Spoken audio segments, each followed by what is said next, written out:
দর্শক, আমি এই মুহূর্তে সরাসরি যুক্ত হয়েছি। আপনাদেরকে যদি জানিয়ে রাখি, এটি হচ্ছে নোয়াখালী জেলার একেবারে দক্ষিণ অঞ্চলের যে সুবর্ণচর উপজেলাটি রয়েছে, সেই সুবর্ণচর উপজেলার ৮ নং মোহাম্মদপুর ইউনিয়নের প্রিয় দর্শক ৯ নম্বর ওয়ার্ড।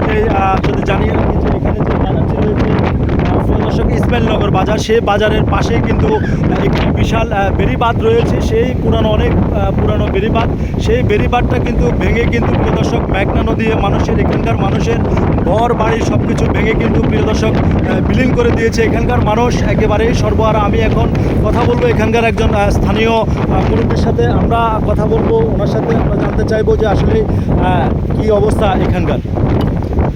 আসসালামু আলাইকুম, আপনার নাম কি? একটু জোরে বলিন। হাফিজুল্লাহ। আপনার বাড়ি কি এলাকাতে? আপনাদের এই ইউনিয়নের নাম কি? মোহাম্মদপুর ইউনিয়ন। আচ্ছা, তো এই বেড়িবাঁধটা আজকে কতদিন আগ থেকে মানে ভেঙে নদী বিলীন হয়ে গেছে? এটা তো আজকে ৩-৪ মাস যাবৎ মানে খুব জোরে সোরে বাড়তেছে।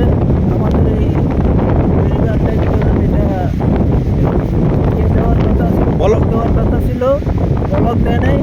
এখন আমরা তো সব সরকার রেখেছি, রাস্তা নাই, সরকার যেমন দিতেছে। আচ্ছা, আপনারা এখন বর্তমান সরকারের কাছে কি চাচ্ছেন?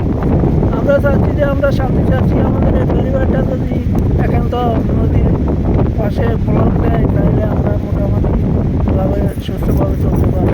আর এই অঞ্চলের মানুষ তো বেশিরভাগ কৃষিকাজের সাথে যুক্ত নাকি? এই এলাকার মানুষ সব কৃষি চাষে যুক্ত আছে।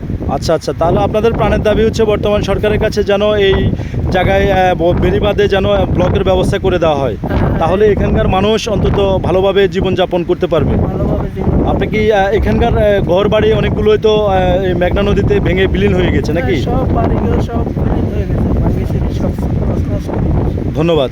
প্রিয় দর্শক, আসলে আমি কথা বলেছি এখানকার স্থানীয় একজনের সাথে। এখানকার মানুষের প্রাণের দাবি একটাই যে বর্তমান সরকারের কাছে যে যেন এই বেড়িবাঁধটি যেটি রয়েছে, আসলে এই বেড়িবাঁধটি কিন্তু ভেঙে একেবারে মেঘনা নদী কিন্তু বিলীন করে দিয়েছে। এখানকার মানুষের বাড়িঘর সব কিছু কিন্তু প্রিয় দর্শক ভেঙে একেবারে নদীতে বিলীন হয়ে গেছে। এখানকার মানুষ তাদের একটাই প্রাণের দাবি বর্তমান সরকারের কাছে যে